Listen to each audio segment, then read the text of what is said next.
नमस्कार दोस्तों, संबंध कारक षष्ठी विभक्ति में आप सबका हार्दिक स्वागत है। आज जो है हम षष्ठी विभक्ति का अध्ययन करेंगे। षष्ठी विभक्ति, इसका चिन्ह जो है वह का की के है। यह जो है रिलेशन को दर्शाता है। इसमें जो है संबंध का मतलब रिलेशन, तो रिलेशन को ये दर्शाता है। तो इसमें जो है संबंध कारक में षष्ठी विभक्ति का प्रयोग होता है। तो इसको जो है षष्ठी विभक्ति कहते किसे हैं? दो पदार्थों या शब्दों में परस्पर संबंध को ही संबंध कारक कहते हैं। यानी दो पदार्थों या शब्दों में, ये चीज़ आपने ध्यान देनी है। तो इनके जो है आपसी संबंध को संबंध कारक कहते हैं। इस संबंध को बताने के लिए षष्ठी विभक्ति का प्रयोग किया जाता है। इन दोनों के संबंध को बताने के लिए षष्ठी विभक्ति का प्रयोग किया जाता है, परंतु संस्कृत में जो है वह संबंध को कारक नहीं मानते हैं, क्योंकि जो है संबंध में दो संज्ञाओं का परस्पर संबंध होता है और संज्ञा का क्रिया के साथ संबंध नहीं होता। तो इसमें जो है दो पदार्थों और शब्दों का जो है आपस में जो आपसी संबंध होता है उसको संबंध कारक कहते हैं। और इसका चिन्ह जो है का की के है और इसमें षष्ठी विभक्ति का प्रयोग होता है। अब इसको जो है उदाहरण के द्वारा समझते हैं। जैसे अहम रामस्य पुस्तकम पठामि, मैं राम की पुस्तक पढ़ता हूँ।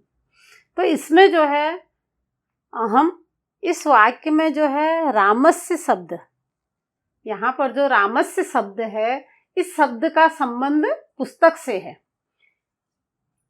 रामस्य पुस्तकम, राम की पुस्तक, पुस्तक किसकी है? राम की। तो अहम का जो है पुस्तक के साथ संबंध नहीं है, बल्कि रामस्य पुस्तकम, राम की पुस्तक का जो है, रामस्य का जो है वह क्या है? संबंध है। और इसमें जो है षष्ठी विभक्ति का प्रयोग हुआ है। तो अहम रामस्य पुस्तकम पठामि, मैं राम की पुस्तक पढ़ता हूँ। किसकी पुस्तक? राम की। तो यहाँ की का की के जो चिन्ह है वो किस में आया है? राम की। तो इस वाक्य में जो रामस्य शब्द है, वो रामस्य शब्द का संबंध किससे है? पुस्तकम, पुस्तक से है। अतः रामस्य शब्द क्या है? संबंध है। रामस्य शब्द क्या है? संबंध है, क्योंकि राम की पुस्तक है। इन दोनों का आपसी संबंध है। तो राम जो है वह संबंध है, इसलिए इसमें षष्ठी विभक्ति का प्रयोग हुआ है।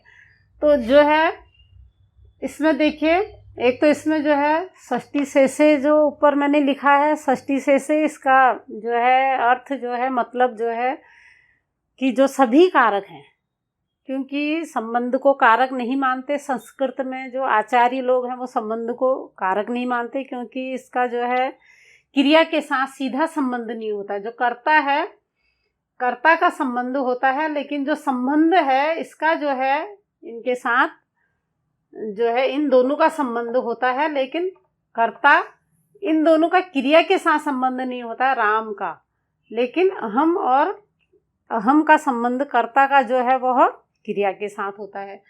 तो इन दोनों के संबंध को बताने के लिए जो है षष्ठी विभक्ति का प्रयोग किया जाता है। जो सभी कारक हैं, सभी कारक हैं पंचमी तक और सप्तमी, इन सब को छोड़कर जो बाकी शेष बचता है, बाकी शेष यानी संबंधी रिलेशन जो बचता है वह षष्ठी में आता है, उसको षष्ठी कहते हैं। इसलिए शेषे षष्ठी, जो बाकी शेष बच गया वह षष्ठी विभक्ति कहलाती है, यानी संबंध, रिलेशन से संबंधित, ये मतलब है इसका। तो इसमें जो है एक उदाहरण और है, रामः श्यामस्य भ्राता अस्ति, राम श्याम का भाई है। तो यहाँ पर जो है राम श्याम का भाई है। किसका भाई है? श्याम का। तो इसलिए श्याम में जो है वह षष्ठी विभक्ति का प्रयोग हुआ है। तो इसके जो रूप चलते हैं वह षष्ठी विभक्ति में अकारांत पुल्लिंग शब्द रूप अस्य अयो आनाम, यहाँ मैंने लिखा दिया है षष्ठी विभक्ति अस्य अयो आनाम, बीच में जो है अयो में विसर्ग लगेंगे। तो एक का संबंध दोनों का या सभी का। एक रूप और जुड़ गया है हमारा इसके साथ, पंचमी तक हमने याद कर लिए थे, आताभ्याम एभ्य तक। तो आत के बाद पंचमी, आताभ्याम एभ्य, तो षष्ठी है अस्य अयो आनाम। तो राम जो है वह श्याम का भाई है। किसका भाई है? श्याम का। कौन? राम। तो जिसका भाई है, श्याम के साथ संबंध है, तो श्याम में जो है क्या है, षष्ठी विभक्ति का प्रयोग हुआ है। किसका भाई है, राम का। श्यामस्य, राम हो श्यामस्य भ्राता, श्याम का भाई है कौन, राम, तो श्याम का भाई है श्याम का, तो श्यामस्य आ गया, श्याम में षष्ठी विभक्ति आ गई।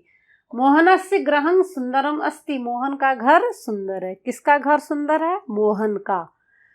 तो घर का संबंध किससे है, मोहन का, मोहन से, तो मोहन में जो है वह षष्ठी विभक्ति का प्रयोग हुआ है, संबंध है। घर का संबंध किससे है, मोहन से है, तो इसमें संबंध कारक है, षष्ठी विभक्ति का प्रयोग हुआ है। गंगाया जलम पवित्रम अस्ति, गंगा का जल पवित्र है। किसका जल पवित्र है, गंगा का। की के जो चिन्ह आ रहा है, किसमें आ रहा है, गंगा का। गंगा जो है वह संबंध है, गंगा से संबंध है जल का, तो गंगाया, यानी गंगाया जो है वह अकारांत स्त्रीलिंग में जो है षष्ठी विभक्ति के जो रूप चलते हैं वह गंगाया, गंगयो, गंगा नाम चलते हैं। तो एक वचन है, गंगा एक है, तो गंगाया हो गया। गंगाया जलम पवित्रम अस्ति, गंगा का जल, किसका जल पवित्र है, गंगा का जल। जल का संबंध किससे है, गंगा से है, तो गंगा जो है वह षष्ठी विभक्ति, गंगा संबंध कारक है और षष्ठी विभक्ति का प्रयोग हुआ है, गंगाया। अस्माकं देशस्य जनाः वीरा सन्ति, हमारे देश के लोग वीर हैं, हमारे देश के लोग वीर हैं। किसके देश के, हमारे देश के लोग वीर हैं। तो लोगों का संबंध किससे है, देश से है, तो देश में जो है वह षष्ठी विभक्ति का प्रयोग हुआ है। देश जो है, लोगों का संबंध किससे है, देश से है, तो देश में जो है वह षष्ठी विभक्ति का प्रयोग हो गया, देश संबंध कारक है। तो यहाँ पर जो है वीरा संति, संति मतलब हैं, बहुवचन, बहुवचन के लिए संति लिखते हैं, और एक वचन में अस्ति है, यहाँ पर है ना अस्ति एक वचन का है, तीतः अंति जो रूप चलते हैं अस्ति का है, और संति है बहुवचन का। एक बच्चे का कमेंट आया था कि संति में कौन सी क्रिया लगेगी, तो कौन सी क्रिया है, कौन सा वचन है, संति क्या है, जो है लट लकार वर्तमान काल का जो है क्या है, बहुवचन का है। कौन सी क्रिया है, बहुवचन का, संति यानी है। रमेशस्य पुत्रः हसति, रमेश का पुत्र हंसता है। किसका पुत्र है, पुत्र का संबंध किससे है, रमेश से है, तो रमेश संबंध कारक है, तो रमेश में जो है वह षष्ठी विभक्ति का प्रयोग हुआ है, रमेशस्य। सीताया, सीता रामस्य पत्नी आसीत, सीता राम की पत्नी थी, तो यहाँ जो है सीता रामस्य पत्नी आसीत, सीता का संबंध किससे है, राम से है। सीता किसकी पत्नी है, राम की है, तो राम संबंध कारक है, राम में षष्ठी विभक्ति का प्रयोग हुआ है। अस्य आ गया, यहाँ है ना अस्य, एक वचन में अस्य आता है, तो रामस्य हो गया। सीता रामस्य पत्नी आसीत, सीता राम की पत्नी थी, आसीत मतलब थी, अस्ति मतलब है। अगला उदाहरण है, स रामस्य पुत्रः अस्ति, वह राम का पुत्र है। तो यहाँ पर जो है पुत्र का संबंध किससे है, राम से। जिसका संबंध है उसमें जो है षष्ठी विभक्ति का प्रयोग होता है, वह संबंध कारक कहलाता है। सह मतलब वह, एक वचन का है, तो यहाँ क्रिया भी हमारी क्रिया रूप भी एक वचन का ही लगेगा, अस्ति। कर्ता के साथ क्रिया लगेगी, और इन दोनों का जो संबंध है वह संबंध कारक षष्ठी विभक्ति का प्रयोग होगा। वह राम का पुत्र है, वह राम का पुत्र है, तो राम का पुत्र, किस पुत्र का संबंध राम से है, इसलिए रामस्य हो गया। वह के साथ अस्ति आ गया एक वचन, वह एक वचन का है, प्रथम पुरुष और एक वचन का है, तो क्रिया भी क्या लगेगी, एक वचन की ही लगेगी, अस्ति।